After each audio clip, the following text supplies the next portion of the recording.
Si queremos un estado de bienestar que promueva la igualdad y que promueva la justicia social, se tienen que tomar muchísimas más medidas en muchos campos, en el ámbito laboral, en el ámbito, por ejemplo, de la vivienda, en el ámbito,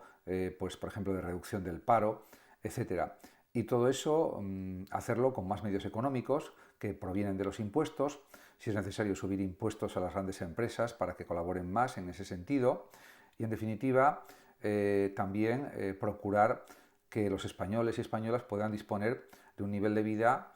mayor, que no haya bolsas de pobreza, que no haya problemas de inflación excesiva, como la hay, y que luego los sueldos sigan subiendo a un nivel adecuado para compensar la subida de la inflación, cosa que no se está consiguiendo con la política que se está haciendo actualmente, en mi opinión. Todo ese tipo de medidas deben ser potentes, deben ser intensas para conseguir los efectos deseados, si no, no se logran. Si el dinero que en España se recauda de los impuestos es insuficiente para realizar una política social suficientemente amplia, potente, extensa, como tendría que ser, pues habría que subir los impuestos a las grandes fortunas, a las grandes industrias, empresas, a los ricos, etcétera, etcétera. Porque de esa manera habría más dinero en las arcas del Estado, no solamente para cuestiones como la vivienda, para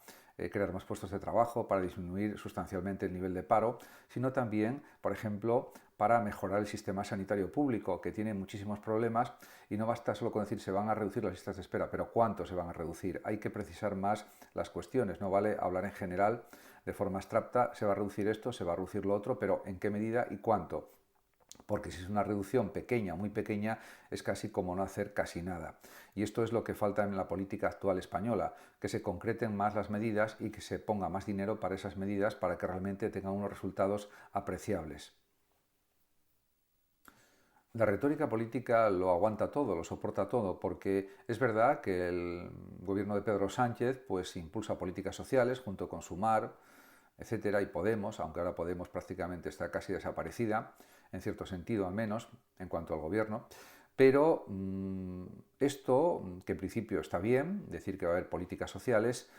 hay que sustanciarlo, hay que llevarlo a la realidad con medidas más ambiciosas, más potentes, con más medios económicos, más dotación económica. Por ejemplo, la cuestión de que se bajen los alquileres muy altos con subvenciones o, por ejemplo, también que el acceso a la vivienda nueva sea más sencillo, más fácil y que sobre todo haya pues un alivio de las hipotecas, no solamente de las de hace una serie de años, sino de los que están haciendo ahora hipotecas en estos momentos, sea y que tengan la edad que tengan, da igual. Hay que pues a lo mejor desgravar pues un 10% o más de las hipotecas para que sean accesibles. En unos días se sabrá el nuevo gobierno que va a formar Pedro Sánchez, el presidente del gobierno, y esperemos que sea un gobierno que apueste realmente de una manera decidida por unas políticas económicas sociales de apoyo a las personas, a los ciudadanos. Por ejemplo, sería muy adecuado que el ingreso mínimo vital llegara a millones de personas, no solamente a 600.000 familias, sino a más millones de familias que realmente lo necesiten, porque hay un nivel de pobreza en España que es evidente y que lo dicen los organismos internacionales y las propias organizaciones españolas que se dedican a medir estas cuestiones de la pobreza, etcétera.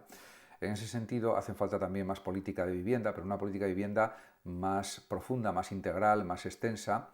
y eso se consigue a través de los impuestos a la banca, diríamos a las grandes empresas, que pueden aportar muchos más impuestos porque tienen ganancias realmente estratosféricas. Todo eso es lo que habría que hacer, sin duda.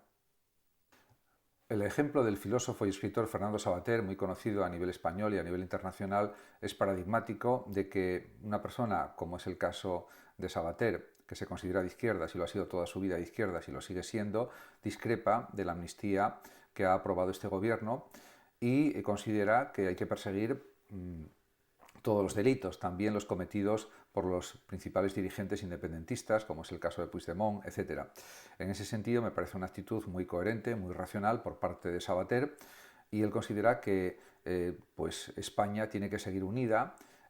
porque España es de todos, no solamente es de una parte de una región española, que puede, por su cuenta y riesgo, separarse del resto de la nación. Es una cuestión que la pura lógica dice que hay que respetar el Estado de Derecho, que hay que llevar ante la justicia a los acusados, etcétera, etcétera. Y en esa línea está Savater, sin duda.